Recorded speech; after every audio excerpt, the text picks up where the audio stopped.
Trade with Russia and Ukraine is a small portion of India's overall cross-border trade. However, specific commodities traded between the countries are important. Mahindra and Mahindra Group chief economist Sachidanand Shukla told a Financial Daily that tea exports from India and sunflower oil imports could get affected. He explained that 84% of India's sunflower oil imports came from Ukraine, while 13% of India's tea exports went to Russia. And as the Financial Daily pointed out, supply disruption in sunflower oil could become a pressure point on India's retail inflation. India is also a big importer of phosphatic fertilizers from Russia. While on the other hand, Indian exporters to Russia and to the Commonwealth independent states are reportedly facing uncertainty over goods worth $500 million. This is because of three broad reasons. First, the withdrawal of credit guarantee protection on commodities. Second, the restrictions on Russian banks. And third, the disruptions at Baltic ports amid the Ukraine war. The Federation of Indian Export Organizations has said that export cargoes to Commonwealth of Independent States countries have been impacted because no shipping line is willing to take consignments there.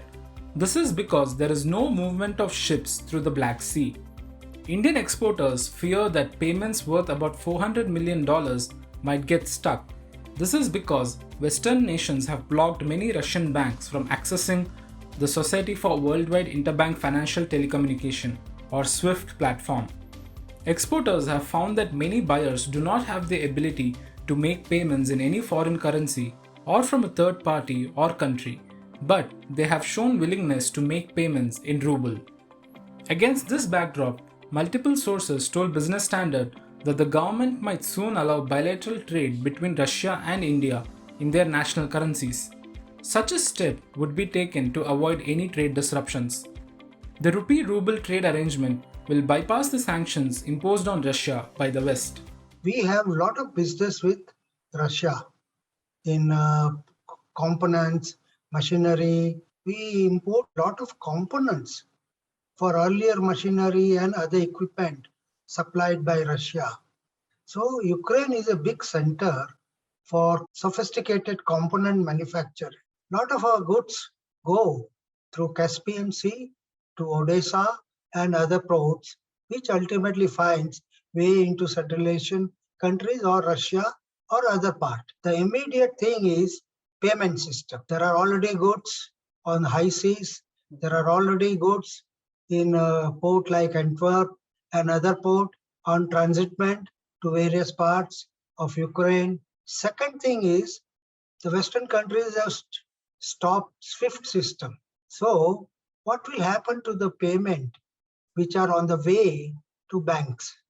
So we have to find, government has to sit down and find some rupee payment system.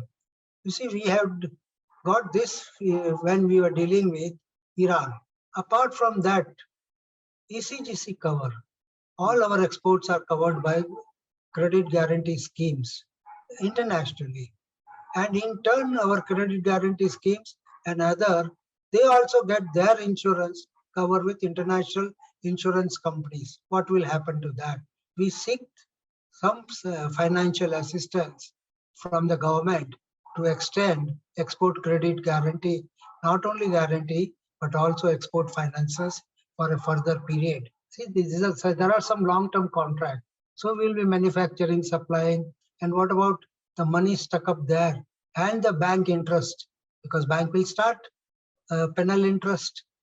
Citing sources, another news organization reported that the sanctions would have a negative impact on India's trade with Russia when it comes to commodities such as automobile components, pharmaceuticals, engineering goods, agricultural products, and telecom equipment. In particular, Union Finance Minister Nirmala Sitharaman is concerned about exports of Indian farm produce to Ukraine and Russia being disrupted. However, there is a silver lining too. According to a recent report by One Financial Daily, export demand for Indian wheat, corn, and spices has seen a significant rise after Russia invaded Ukraine.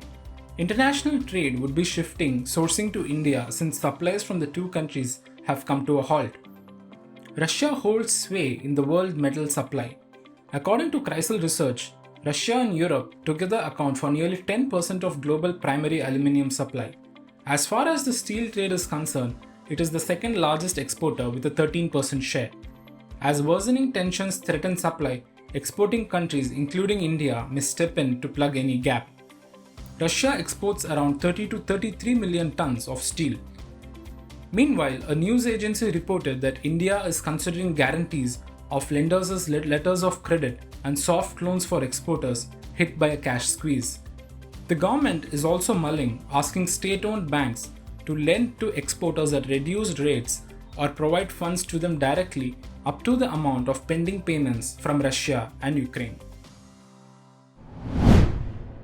If you like this video, share it and subscribe to Business Standard. For more news, views and insights, log on to www.business-standard.com. Do also follow us on YouTube, Twitter, Facebook, Instagram, Telegram and LinkedIn.